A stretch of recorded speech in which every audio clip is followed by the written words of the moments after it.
Dear students, in the last session we have discussed about what is computer, that is definition of the computer, what the computer does, and what are the characteristics of computer, and a brief introduction about the syllabus and its blueprint.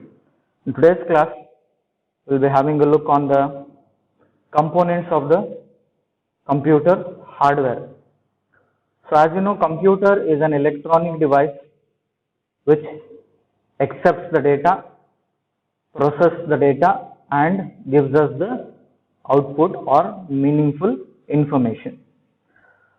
A computer consists of two major components, that is hardware and software. In this particular slide, we are going to discuss about the hardware components of the computer.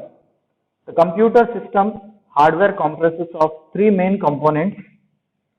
That is, the first one is input and output unit. In short, we will call it as I/O unit. The next is the central processing unit. We will call it as CPU, stands for central processing unit. Now, all of you, when I say CPU, you have something image in your mind, that is a metal box. I'm really sorry to say you, CPU is not a metal box or a cabinet which you actually call switch on the CPU, switch on the CPU. CPU has a different image, different work, okay, different size and different shape you have not seen yet. And the next component is the memory unit. So let us explore these components one by one. The first component is the I/O unit, that is input and output unit. Whenever you want to communicate or ask the computer to perform some jobs or certain tasks, you need to give certain inputs to the computer. So the user needs to interact with the computer via the I/O unit, that is input and output unit. Now, what is the purpose of the input unit? The input unit is going to accept the data from the user.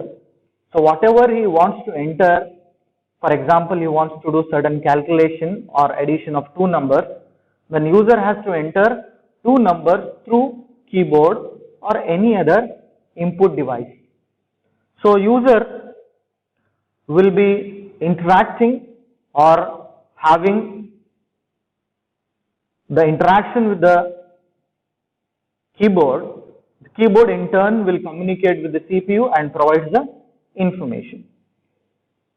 The output unit that is been provided or provides the processed data. When the input is given, the data is been processed and it is converted into some meaningful information. So the work of the output unit is to provide that information to the user what is been processed. It can be in the term of monitor, it can be in terms of printers or any other output devices. So in detail about input and output devices, we will discuss it in the later session. Now, how does the input and output is going to perform in terms of computer? The input, whatever we give certain keys when we type through the keyboard, the input is converted or converts the input, that is the data what we have entered will be accepted and converted into a form that is understandable by the computer. Now, you go to certain place in Karnataka, like consider Mangaluru. You talk in Telugu, do they understand? No, they cannot understand. You go to Andhra Pradesh, you go to some other Adoni or some other place and talk in Kannada, do they understand? No. Similarly, we are doing same thing with the computer. The computer understands only the binary language, that is the language of zeros and ones, that is digital language what we call. But we humans do not understand or not compatible with digital language or binary language. So whatever the user enters through the input unit, that is the data, what has been accepted, will be converted into the understandable form that is understood by the computer. So that is basically in terms of binary numbers or binary codes. So in detail we will discuss what and how the binary codes will look like and how to convert it. Then next, similarly, how the input unit is performing accepting and conversion. The output unit also provides the output in the form of that is understandable by the user, because when the computer gives the output, it can give in the form of digital information or in the form of binary codes. You do not understand the binary codes, so the output should be converted into human understandable format. That's a language of communication what we are going to talk with the computer. So the information that you can see will be understood by the user, that is the performance of the IO devices or input and output devices. The second component of the hardware is the central processing unit, what we call CPU.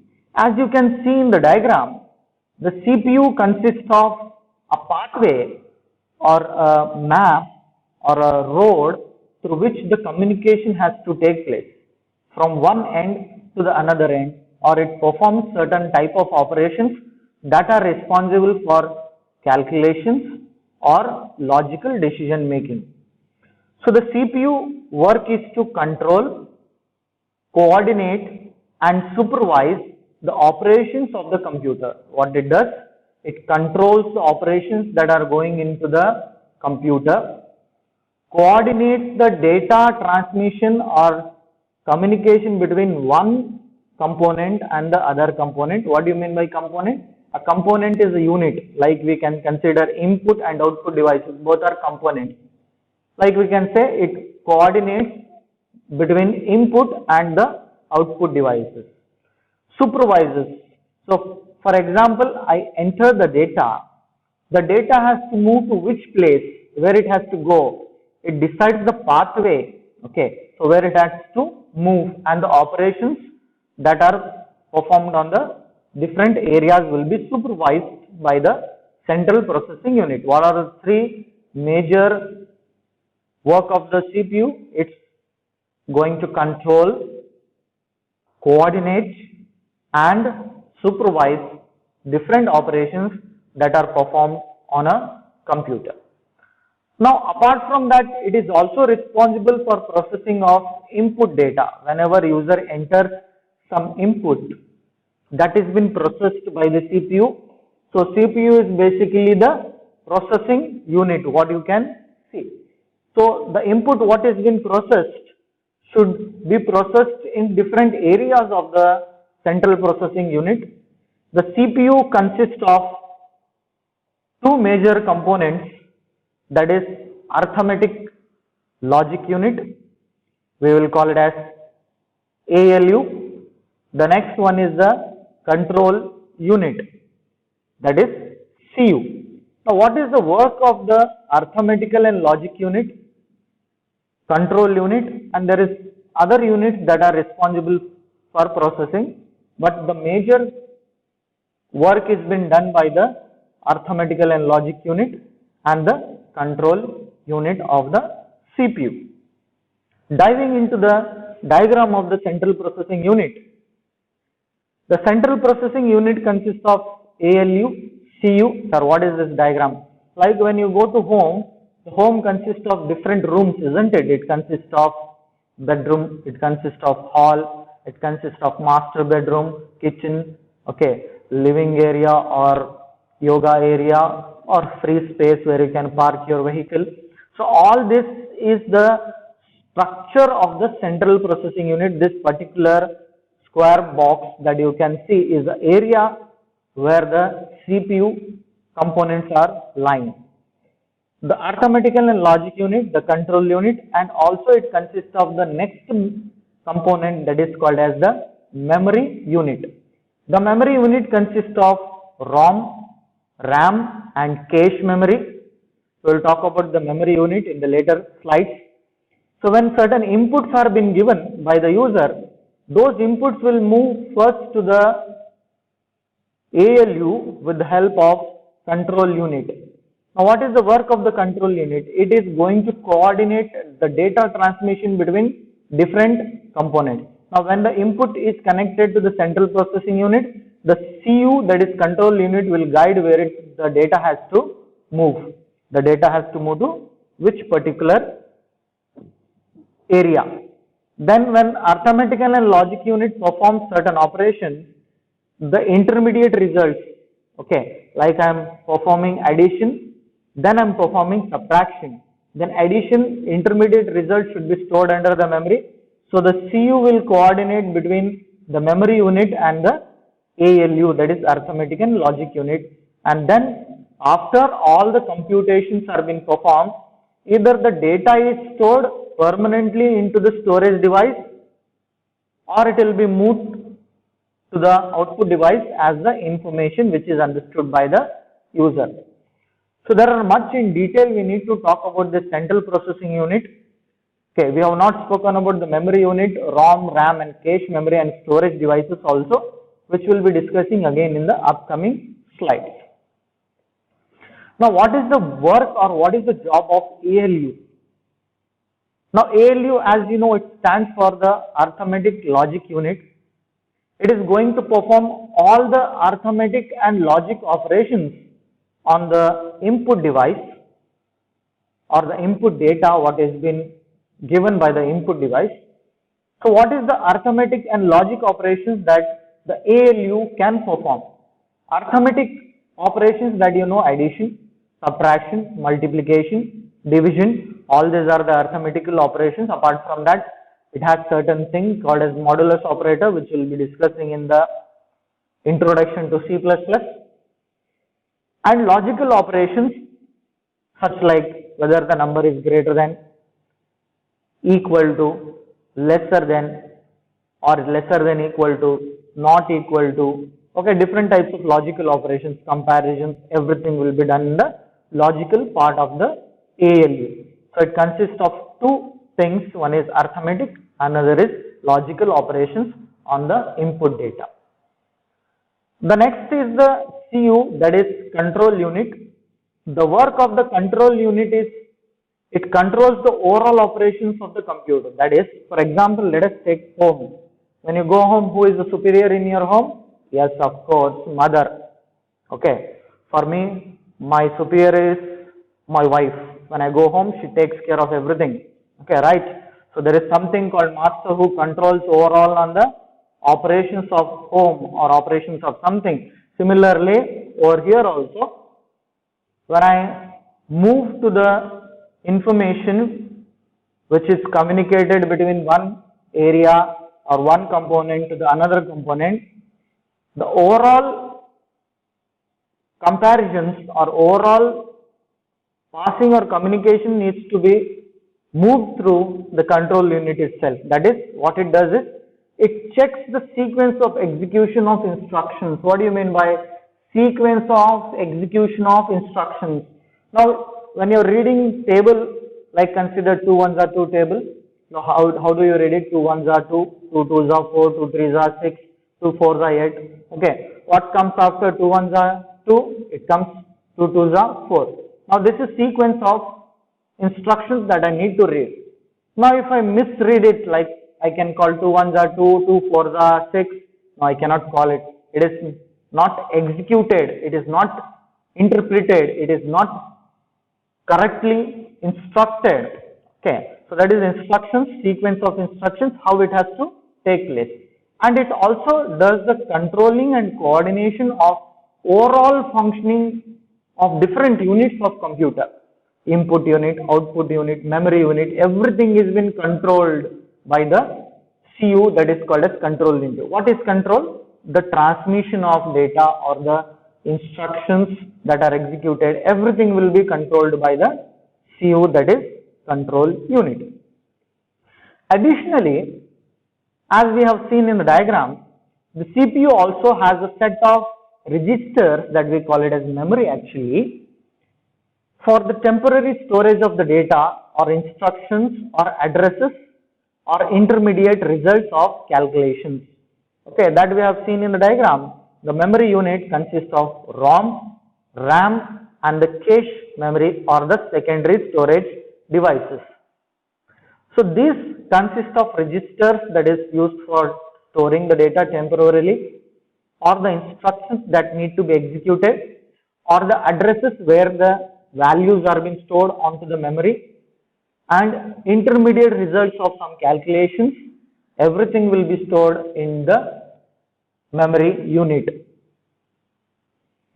The memory unit, what we need to talk about, has different functionalities. The most functionality is storing the intermediate results, data and the instructions or output temporarily during the processing of the data. Now what we are talking about? We are talking about only the ROM, RAM and the cache memory. Leave out the ROM, we will be only talking here about the RAM and the cache memory that you have seen in the diagram.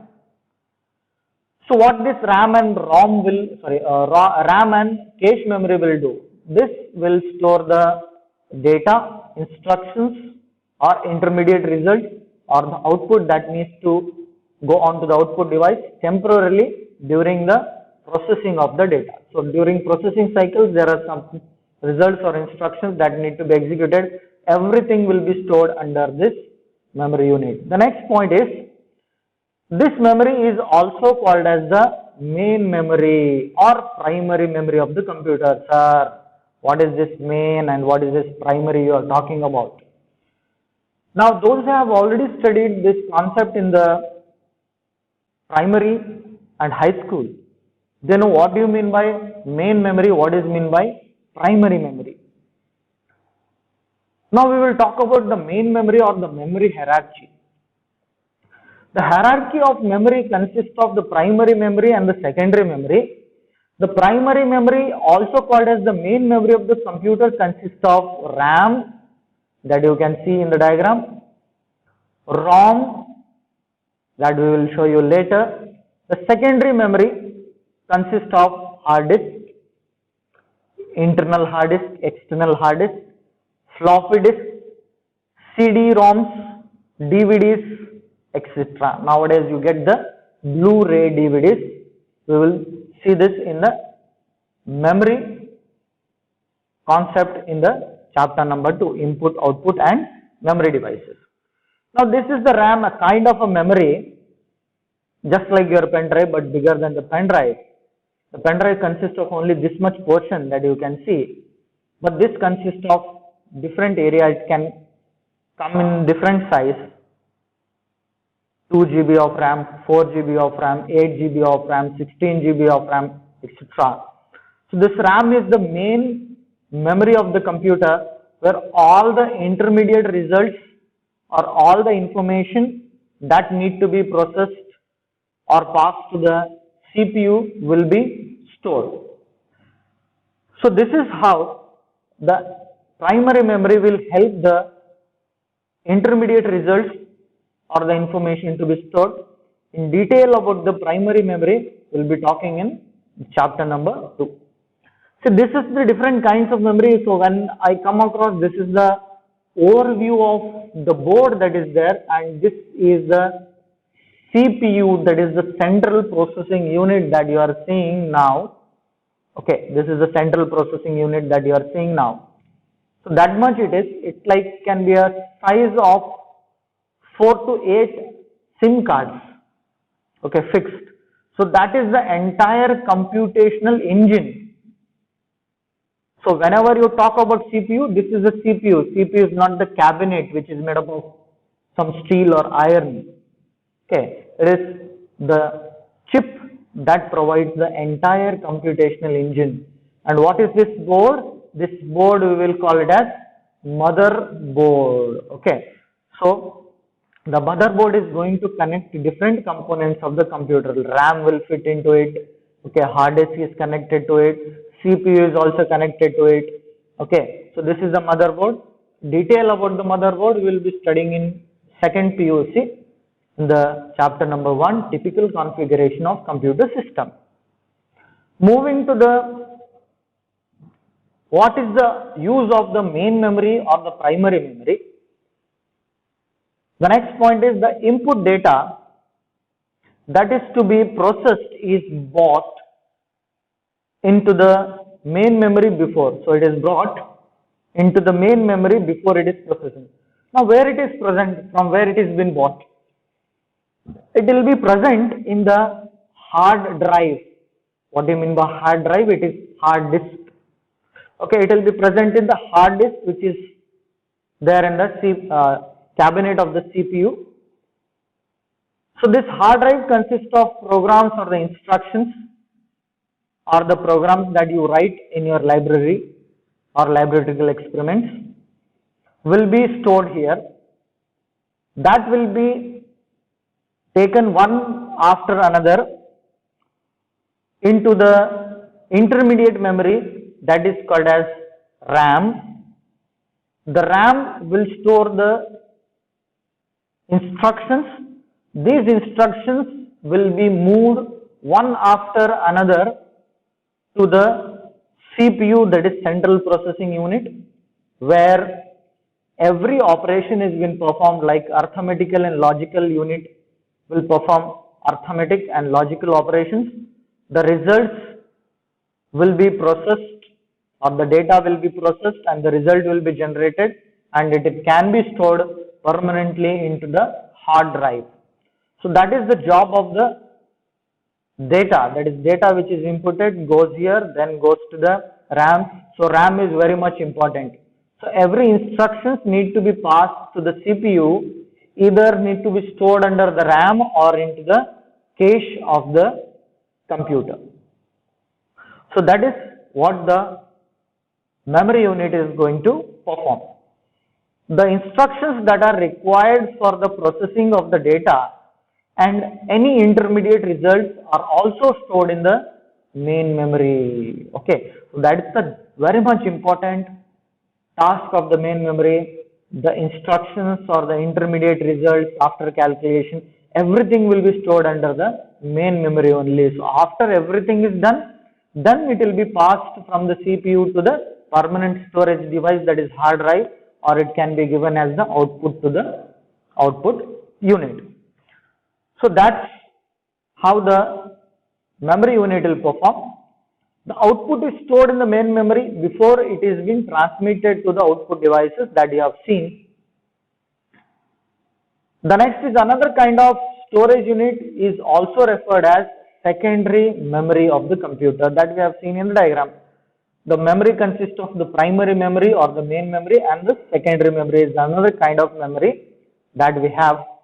So the storage unit or the different permanent storage unit, we will call it as secondary storage device. So the data and the program and the output that need to be stored permanently will be stored under the storage unit of the computer. So permanent storage area is the hard drive or the component, that is the secondary memory devices where the data will be stored. Now what are the examples of secondary storage devices that we have seen already there, but still magnetic disk consists of hard drive, okay, magnetic tapes. Optical discs consist of CD, DVDs, okay, Blu-ray DVDs, magnetic tapes, etc. all are falling under the secondary memory. Now what do you mean by magnetic tapes? You all are aware of stereo cassettes. Okay, we had a tape recorder in our home. We need to put the cassette. Okay, the cassette has a tape which is made up of magnetic material. So that is called as magnetic tapes. The magnetic tapes for the computer are bigger in size. Okay, we'll see again the image of the magnetic tapes in the input, output, and memory devices. Now in the next class we'll move to the concept of data and information, how the computer accepts the data and how the information is given by the computer. So all the things we'll be seeing in the next class. Thank you.